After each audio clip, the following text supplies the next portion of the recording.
अस्सलाम वालेकुम दोस्तों। आज की इस तफसीली गुफ्तगू में हम इन तमाम बुनियादी मसाइल का इहाता करेंगे जिनका जानना हर मुसलमान मर्द और औरत के लिए फ़र्ज है, ताकि हमारी इबादतें बारगाह इलाही में कबूलियत का दर्जा पा सकें। तहारत की हकीकत और इक़साम से बात शुरू करते हैं। शरई इस्तिलाह में तहारत का मतलब है नजासत से पाक होना। ये नजासत दो तरह की होती है। एक वो जो नज़र आती है जैसे खून या पेशाब, उसे नजासत हकीकी कहते हैं। दूसरी वो जो नज़र नहीं आती लेकिन शरई तौर पर इंसान को नापाक कर देती है, जैसे वज़ू या गस्ल की ज़रूरत होना, उसे नजासत हुक्मी कहा जाता है। हमें याद रखना चाहिए कि नमाज के लिए न सिर्फ जिस्म बल्कि कपड़ों और जगह का पाक होना भी शर्त है। अगर किसी शख्स के जिस्म या कपड़े पर नजासत गलीजा यानी सख्त गंदगी जैसे इंसान का फजला या बहता हुआ खून लग जाए और उसकी मिकदार 1 रुपए के बड़े सुके के फैलाव से ज्यादा हो, तो उसे धुए बगैर नमाज नहीं होगी। अगर मिकदार कम हो तो नमाज हो जाएगी, लेकिन उसे धोना संत और बेहतर है। पाकीज़गी का असल जरिया पानी है, मगर वो पानी जो खुद पाक हो और दूसरों को पाक करने की सलाहियत रखता हो, यानी उसका रंग, बू और जायका बरकरार हो। अब आते हैं वज़ू की तरफ, जो नमाज की कुंजी है। वज़ू महज हाथ मुंह धोने का नाम नहीं, बल्कि ये एक अजीम इबादत है। वज़ू के 4 अरकान ऐसे हैं जिनके बगैर वज़ू सरे से होता ही नहीं। उन्हें फ़राइज़ वज़ू कहा जाता है। पहला फ़र्ज पूरे चेहरे को धोना है, जिसकी हद पेशानी के बालों से लेकर थोड़ी के नीचे तक और एक कान की लो से दूसरे कान की लो तक है। दूसरा फ़र्ज दोनों हाथों को कहनियों समेत धोना है। यहाँ अक्सर लोग गलती करते हैं कि कहनियों को खशक छोड़ देते हैं। याद रखिए कि अगर एक बाल बराबर जगह भी खशक रह गई तो वज़ू नहीं होगा। तीसरा फ़र्ज सर के चौथाई हिस्से का मसह करना है और चौथा फ़र्ज दोनों पाँव को टखनों समेत धोना है। वज़ू का मसनून और कामिल तरीका ये है कि सबसे पहले दिल में नियत की जाए और बसमल्ला पढ़कर आगाज किया जाए। दोनों हाथों को कलाइयों तक 3 बार धोएं, फिर मिसवाक करें, क्योंकि मिसवाक करना अल्लाह के नबी करीम को निहायत पसंद था। उसके बाद 3 मर्तबा कल्ली करें और अगर रोज़ा ना हो तो गरगरा भी करें। फिर 3 बार नाक में पानी डालें और बाएं हाथ की छोटी अंगली से नाक साफ करें। फिर 3 बार चेहरा धोएं और दाढ़ी का खिलाल करें। उसके बाद हाथों को कहनियों समेत धोएं और फिर पूरे सर का मसह करें। कानों के पीछे और अंदरूनी हिस्से को साफ करें और गर्दन का मसह करें। आखिर में पाँव धोते वक्त अंगलियों का खिलाल करें ताकि कोई जगह खशक न रहे।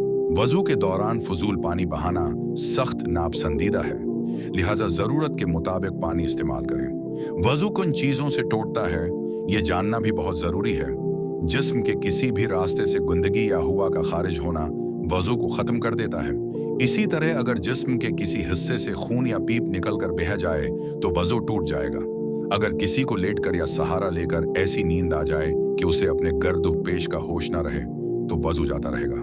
मना भर कर क़े आना या नमाज के दौरान इतनी आवाज़ से हंसना कि बराबर वाला सुन ले भी वज़ू को तोड़ देता है। वज़ू के बाद गस्ल के मसाइल आते हैं। गस्ल की ज़रूरत उस वक्त होती है जब इंसान हालत जनाबत में हो या ख़वातीन अपने मखसूस अय्याम से फारिग हों। गस्ल में 3 चीज़ें फ़र्ज हैं। अव्वल ये कि पूरे मुना में पानी डालकर अच्छी तरह कल्ली की जाए और गरगरा किया जाए ताकि हल्क तक पानी पहुंच जाए। दोम ये कि नाक की नर्म हड्डी तक पानी पहुंचाया जाए। सोम ये कि पूरे जिस्म पर इस तरह पानी बहाया जाए कि सर के बाल से लेकर पाँव के तलवे तक कोई एक नुक्ता भी खशक न रहे। अगर जिस्म पर कोई ऐसी चीज़ लगी हो जो पानी को खाल तक पहुंचने से रोके, जैसे नील पॉलिश या सख्त आटा, तो उसे हटाना वाजिब है, वरना गस्ल नहीं होगा। गस्ल का संत तरीका ये है कि पहले दोनों हाथ धोएं, फिर जिस्म से नजासत साफ करें, फिर वज़ू करें और आखिर में पूरे जिस्म पर 3 बार पानी बहाएं। जब इंसान पाक साफ हो जाए तो वो नमाज के लिए तैयार है। नमाज इस्लाम का वो स्तून है जो काफिर और मुसलमान के दरमियान तमीज़ करता है। नमाज के लिए 6 शराइत का पाया जाना ज़रूरी है, जिन्हें शराइत नमाज कहा जाता है। उनके बगैर नमाज शुरू ही नहीं हो सकती। उनमें बदन, कपड़े और जगह का पाक होना, सित्र औरत, मर्द का नाफ से घटने तक और औरत का चेहरा, हाथ और कदम छोड़कर पूरा बदन छिपाना, वक्त का होना, क़ब्ला रू होना और नियत करना शामिल है। नमाज का अमली तरीका नहायत गौर तलब है। जब आप जाए नमाज पर खड़े हों तो तमाम दुनियावी ख्यालात को दिल से निकाल कर ये सोचें कि आप अपने खालिक के सामने खड़े हैं। नियत जबान से करना जरूरी नहीं, दिल का इरादा ही काफी है। अल्लाह अकबर कहते हुए हाथ कानों तक उठाएं और नाफ के नीचे बांध लें। खवातीन हाथ सीने पर रखेंगी। सबसे पहले सुना पढ़ें, फिर तावज़ और तस्मिया के बाद सूरा फातिहा की तिलावत करें। सूरा फातिहा के बाद कोई सूरत मिलाना वाजिब है। उसके बाद अल्लाह अकबर कहते हुए रुकुआ में जाएं। रुकुआ में आपकी कमर सीधी होनी चाहिए और निगाहें पांव के अंगूठों पर। कम इज़ कम 3 बार सुभान रब्बिल अज़ीम कहीं, फिर समा अल्लाह लमन हमदा कहते हुए बिल्कुल सीधे खड़े हो जाएं और रबना लकल हम्द कहीं। उसके बाद सजदे में जाएं। सजदा करते वक्त पहले घुटने जमीन पर रखें, फिर हाथ, फिर नाक और फिर पेशानी। सजदे में सुभान रब्बिल आली पढ़ें। 2 सजदों के दरमियान बैठना वाजिब है, जिसे जलसा कहा जाता है। दूसरी रकात के लिए खड़े हों और उसी तरह मुकम्मल करें। 2 रकातों के बाद कादा में बैठें और अत्तहियात पढ़ें। अगर 4 रकात वाली नमाज है तो अल्तहियात के बाद तीसरी रकात के लिए खड़े हो जाएं, और अगर आखिरी रकात है तो अल्तहियात के बाद दरूद इब्राहिम और दुआ पढ़कर सलाम फेर दें। नमाज में खुशुआ व खुजुआ उसकी रूह है।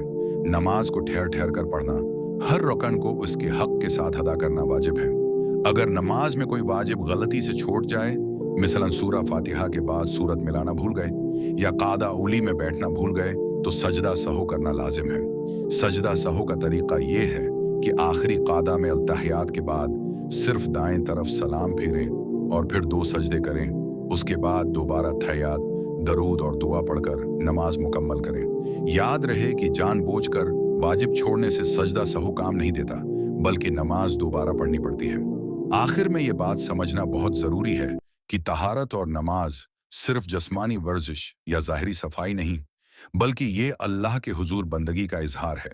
जिस तरह मैला कपड़ा पहनकर हम किसी दुनियावी अफसर के सामने जाते हुए हचकचाते हैं, इसी तरह कायनात के मालिक के सामने पेश होने के लिए हमें बेहतरीन तहारत और मुकम्मल तौजा की ज़रूरत है। अगर हम अपने वज़ू को संत के मुताबिक संवार लें और अपनी नमाजों को मसाइल के मुताबिक दरस्त कर लें, तो यही नमाज हमें बेहयाई और बराई के कामों से रोकेगी और हमारे दिलों में वो सुकून पैदा करेगी जिसकी तलाश में आज की दुनिया मारी मारी फिर रही है। अल्लाह पाक हमें दीन के उन बुनियादी मसाइल को सीखने, उन पर अमल करने और दूसरों तक पहुंचाने की तौफीक अता फरमाए। आमीन।